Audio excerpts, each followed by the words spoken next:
La terre tremblait comme un tambour de guerre. Les saumons arc-en-ciel approchaient lentement, mais avec une fureur telle qu'elle aurait pu déchirer la savane. Au centre du cercle noir, le chasseur solitaire haletait. Il n'y avait plus d'issue. Aujourd'hui, celui qui se trouvait au sommet de la chaîne alimentaire était le plus proche de la mort.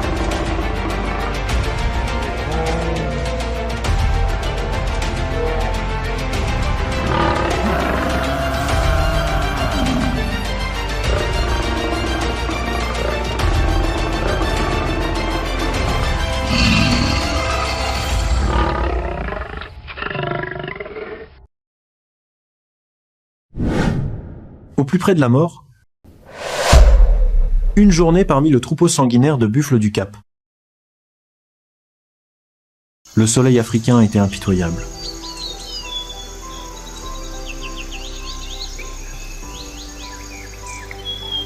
Chaque parcelle de savane était craquelée et teintée d'un orange brûlé.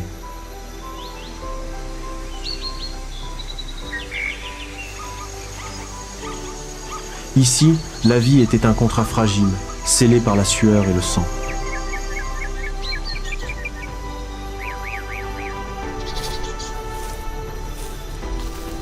Le plus grand désir désormais n'était plus le pouvoir,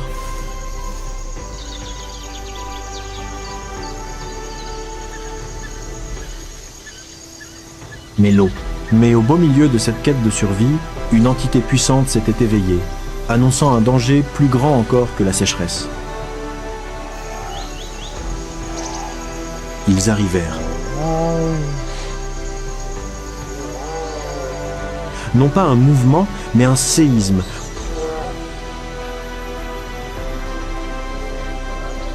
Plus de 1000 buffles du Cap.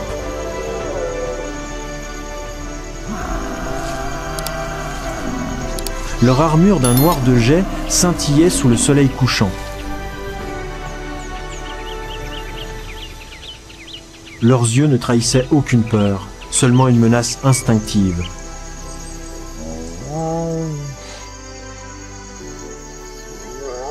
Chaque pas était une affirmation. Ceci est le territoire de la meute.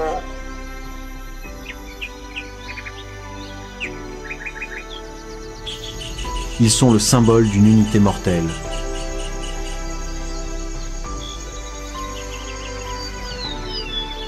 Mais au sein de cette masse gigantesque, il y a toujours des laissés pour compte.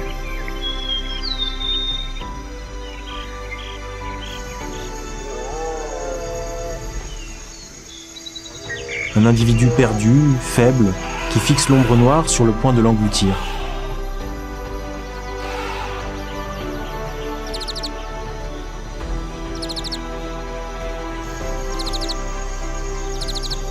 Au milieu de milliers d'yeux assoiffés de sang et de cornes menaçantes, une journée de survie est-elle impossible? La chasse impitoyable est sur le point de commencer.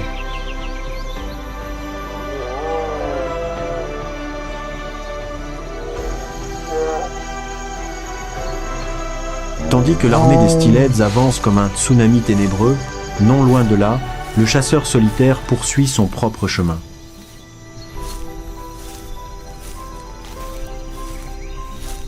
À l'origine, il n'avait jamais eu l'intention d'affronter.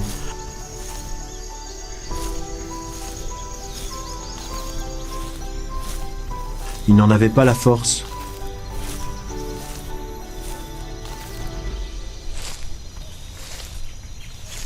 Il y a 3 jours, il a enduré une chasse qui a duré de l'aube au crépuscule.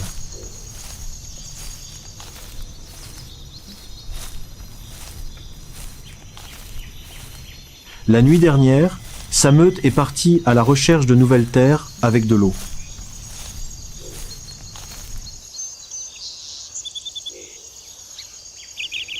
Le groupe a progressé toute la nuit pour éviter la chaleur.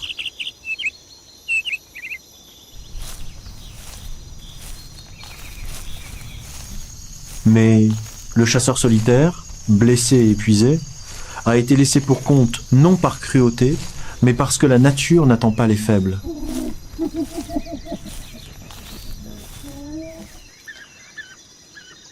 Ce matin, il suivit l'odeur de l'eau pour tenter de retrouver le troupeau.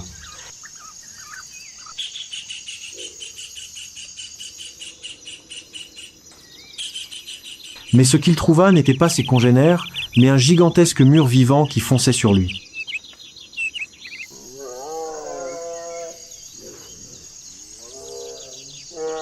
Une erreur fatale fut commise lorsqu'il s'engagea dans le creux formé par les deux mouvements du troupeau de saumons arc-en-ciel.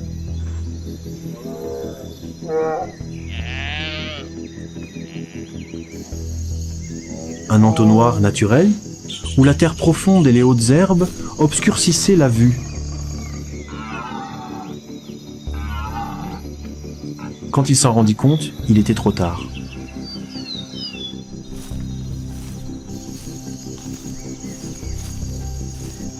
L'ouverture derrière lui s'était refermée.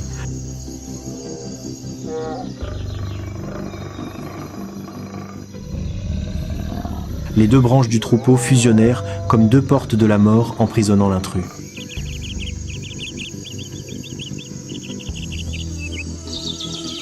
Le chasseur solitaire essuya la poussière de son visage.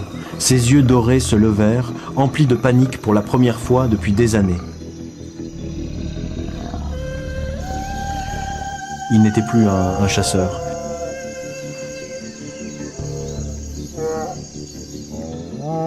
Il était un être perdu, seul, blessé, acculé à mort.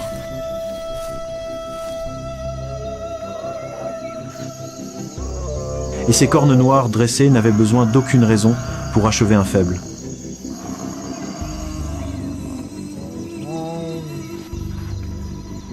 Puis, tout tomba. Un silence bref, suffocant, et puis boum!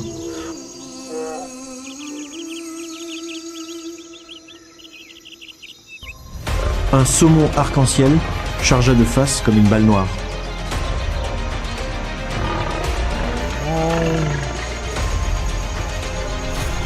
Le lion voulut se défendre, mais son adversaire était trop grand, trop lourd et trop furieux.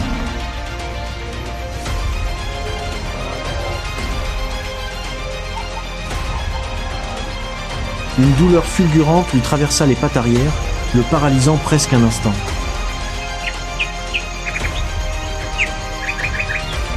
Mais il n'y avait pas de temps pour la douleur. Pas le temps de respirer.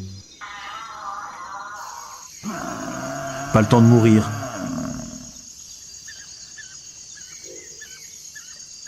Car la meute de Steelheads chargeait comme une tempête noire.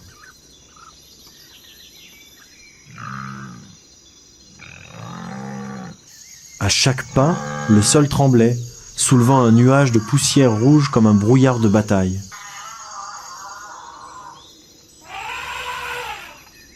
Un instant magique.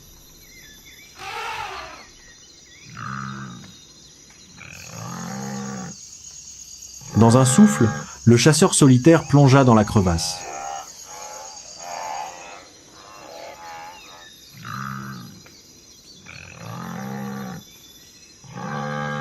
Sous ses pattes, la boue sèche offrait une mauvaise adhérence, mais cela lui permettait de glisser plus vite.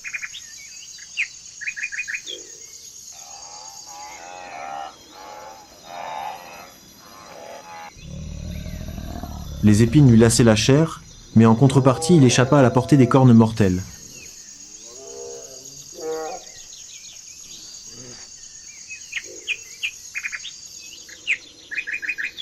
En haut, les Steelheads s'arrêtèrent au bord du ravin.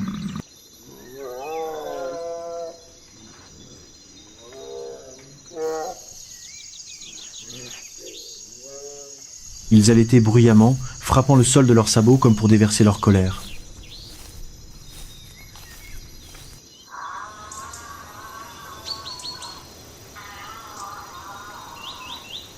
Ils restèrent en hauteur, observant l'ombre du chasseur solitaire glisser en contrebas, puis disparaître dans les buissons d'épines.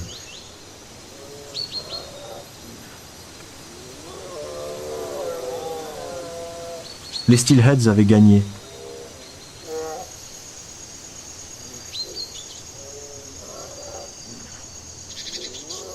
Ils avaient protégé les intérêts du groupe.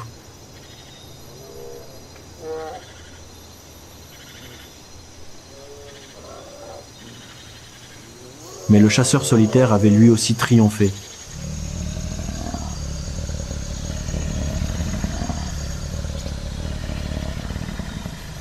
Il avait sauvé sa vie grâce à son intelligence et à sa volonté.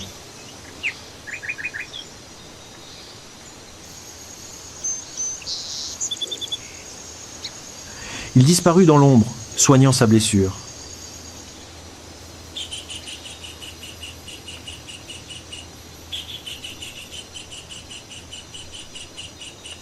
Le véritable combat commençait désormais, la lutte contre l'infection, la faim et la solitude.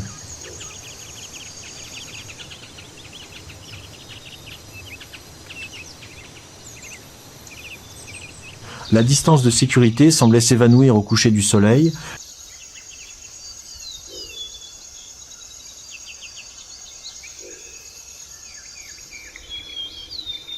Les buffles du Cap formaient toujours un mur noir impénétrable, mais ils n'étaient pas le seul problème.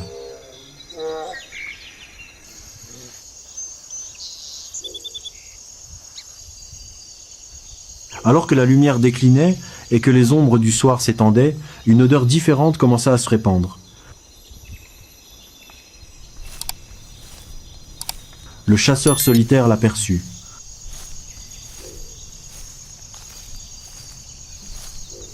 Forte, sèche et menaçante.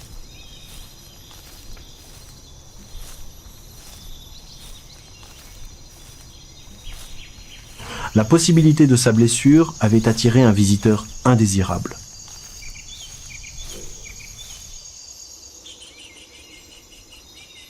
À une dizaine de mètres, là où l'obscurité était la plus dense, une paire d'yeux verts vifs brilla soudain puis s'éteignit.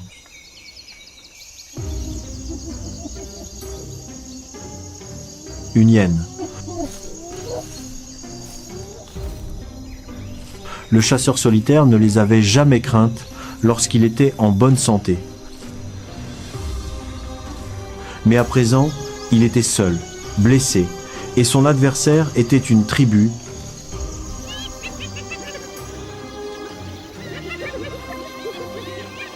Le chasseur solitaire prit une profonde inspiration. L'odeur des hyènes se rapprochait.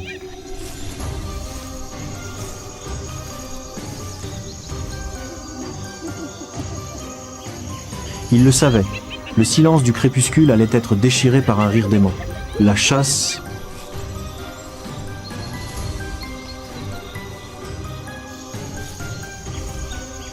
impitoyable de la nature où tout cet ennemi ne faisait que commencer.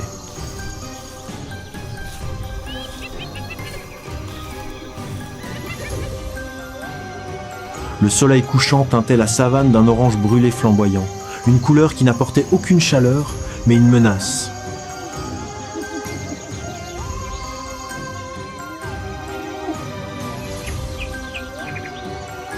Le creux où se cachait le chasseur solitaire s'assombrissait, tel un gouffre aspirant la vie.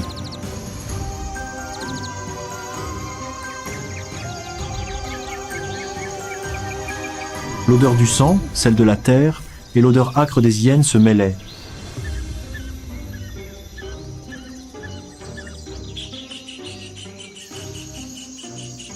Le cercle vert s'était rétréci.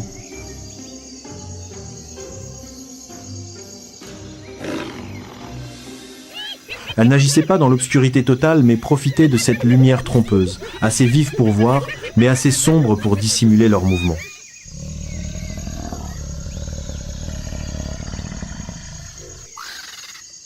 Le chasseur solitaire peinait à se tenir debout.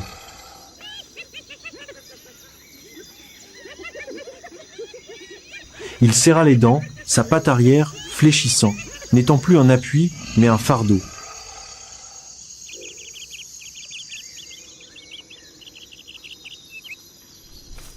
Ses yeux dorés, désormais concentrés, reflétaient les derniers rayons du soleil.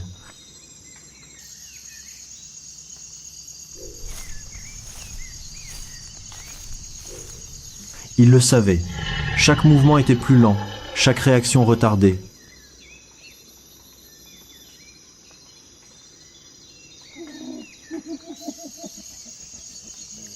Les hyènes commencèrent à afficher leur excès de confiance.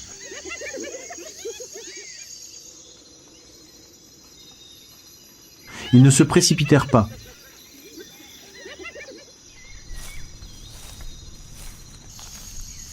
Ils encerclèrent les lieux, un sourire carnassier aux lèvres, la langue pendante, reniflant l'air.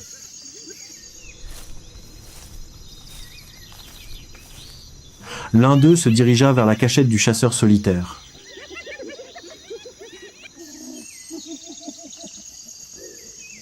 Lion retint son souffle.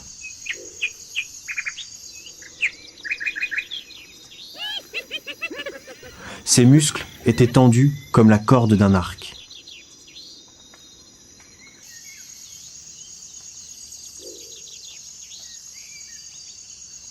Ses yeux étaient si grands ouverts que la lumière dorée reflétait l'ombre de la créature qui approchait.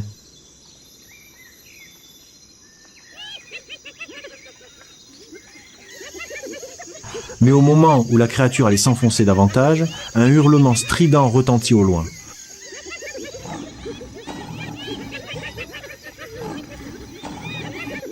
Le groupe sursauta.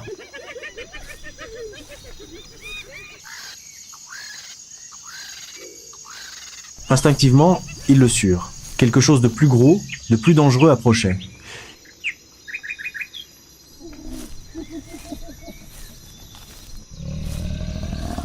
Ils ne voulaient pas se battre pour un maigre repas, de peur qu'il ne leur soit ravi par un plus fort.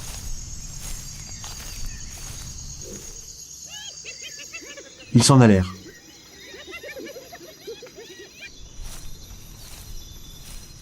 Savannah laissa au chasseur solitaire une dernière chance.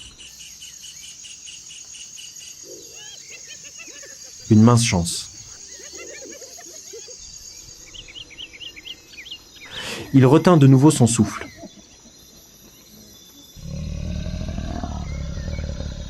L'aube africaine inonda la vallée comme une lumière vivifiante.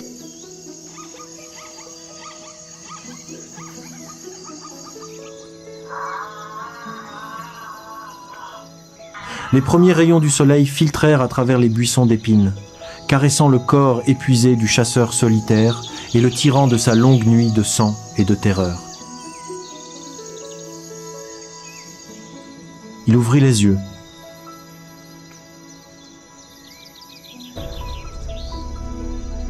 La lumière dorée familière était revenue non plus ternie par la douleur, mais plus vive, plus concentrée.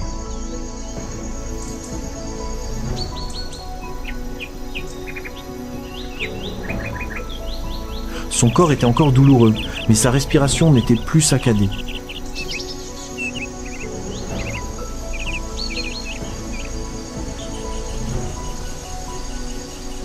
Une nuit de survie l'avait maintenu en vie et avait donné à son corps le temps de se régénérer.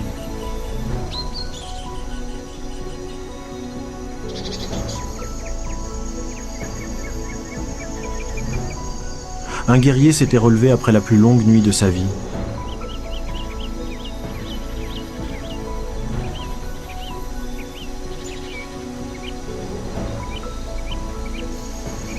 La savane au petit matin était toujours une seconde chance pour les plus résistants.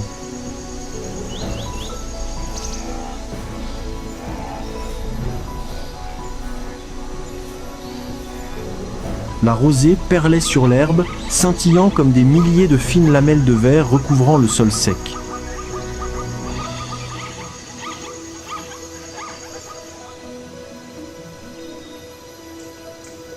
Des troupeaux de petits animaux se dirigeaient vers les points d'eau que le vent nocturne venait d'humidifier.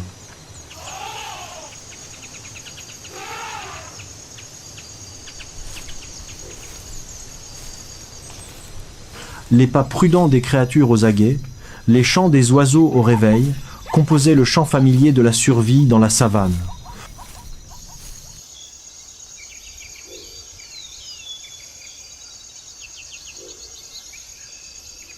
Le chasseur solitaire scruta l'horizon.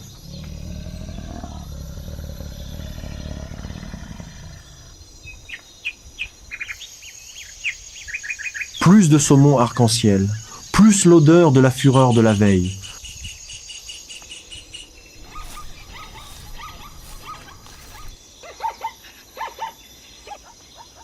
Juste un vaste vide où ses instincts n'étaient plus guidés que par un seul ordre, chasser.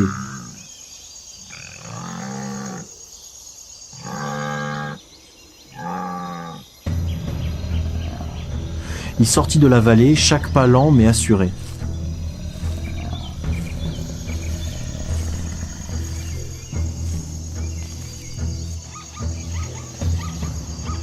Plus le soleil montait, plus son ombre s'allongeait, comme pour évoquer l'image d'un souverain vaincu mais jamais soumis.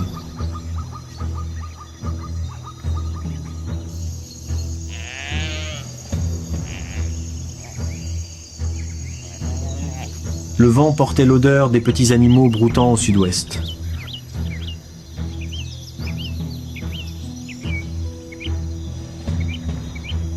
L'odeur de l'opportunité.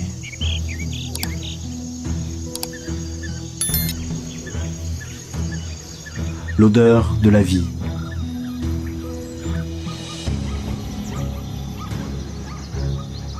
L'instinct du prédateur s'éveilla.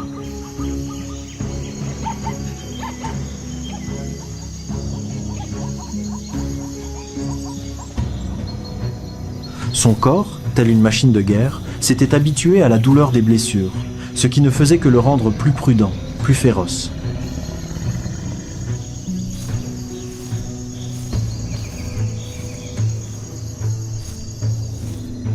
Le vent matinal soufflait sur la steppe, faisant frémir chaque brin d'herbe.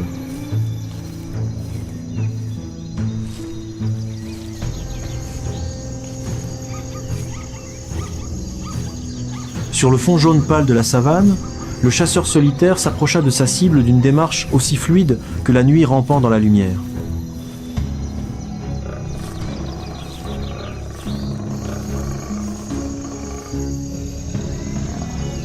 Les petites silhouettes devant lui étaient encore absorbées par leur pâturage, levant parfois la tête pour observer les alentours, mais elles ne remarquèrent pas l'apparition de celui qui avait échappé à la faux de la mort.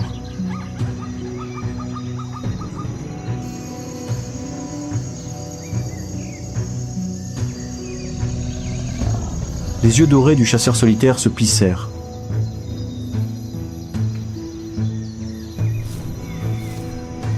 Sa respiration était lente.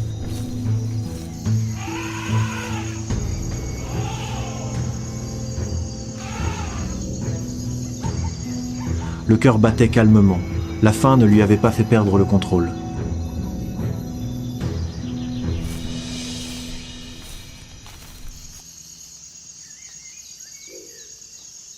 Au contraire, elle l'avait rendu plus précis dans ses calculs.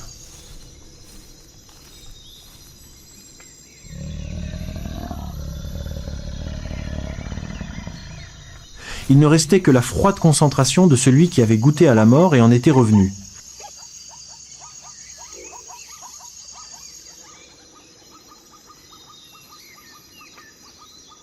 À cet instant, la savane ne ressemblait plus à un acculé,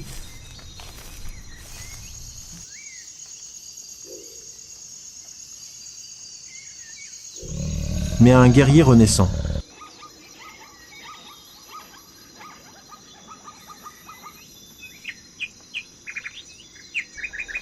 Un puissant coup de pied, les muscles se tendirent comme des ressorts.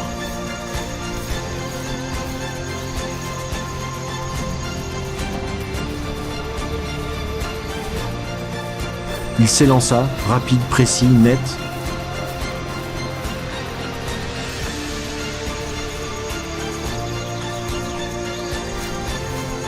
La chasse du jour nouveau avait commencé.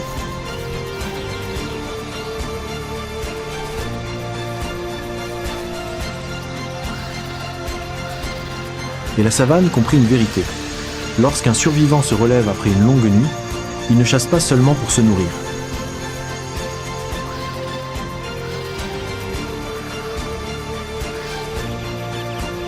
Il chasse pour affirmer qu'il a toujours sa place ici.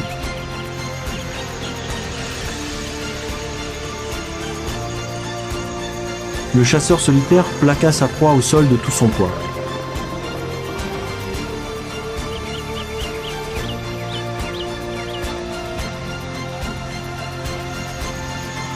Une morsure rapide et précise à la gorge, où s'éteignirent tous les cris et toute résistance.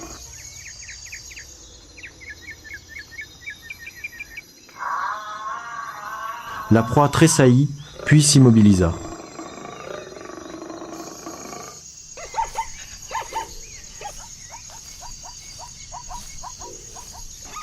Tout se passa en 5 secondes.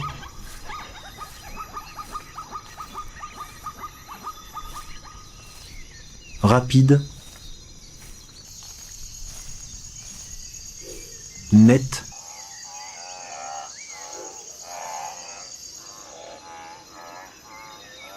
sans la moindre erreur,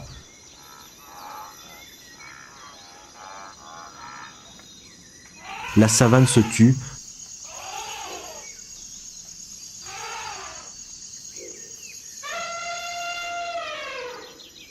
même le vent sembla retenir son souffle.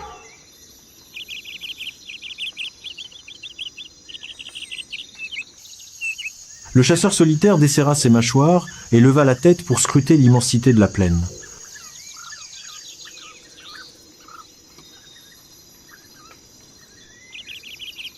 Non pour frimer, mais pour s'assurer que personne d'autre ne convoitait sa proie.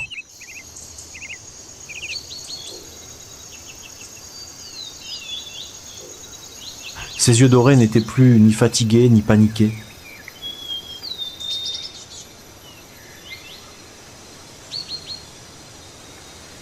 Seul brillait la froideur et le calme de celui qui avait retrouvé sa place légitime dans la chaîne alimentaire. Il traîna sa proie dans les hautes herbes, évitant le regard des opportunistes qui se rassemblaient à l'horizon.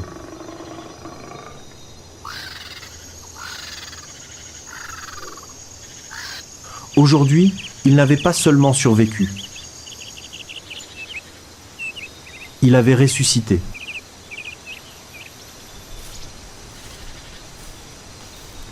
Dans cette savane impitoyable, nul ne triomphe éternellement et nul ne reste longtemps à terre.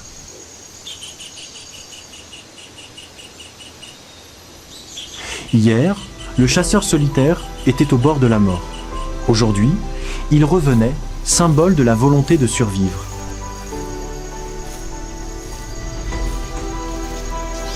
Dans un monde où chaque souffle se paye au prix du sang et de l'instinct, survivre n'est pas un don, c'est un exploit.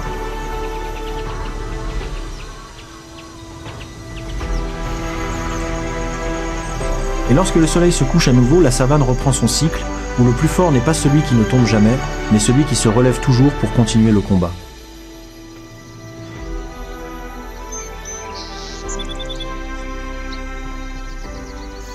Mais l'histoire de la savane ne s'arrête pas là.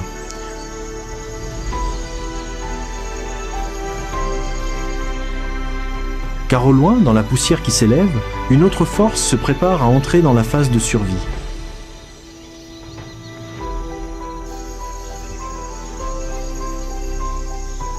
Le chasseur solitaire est-il vraiment en sécurité ou un nouvel ennemi l'attend-il sous le soleil de plomb ?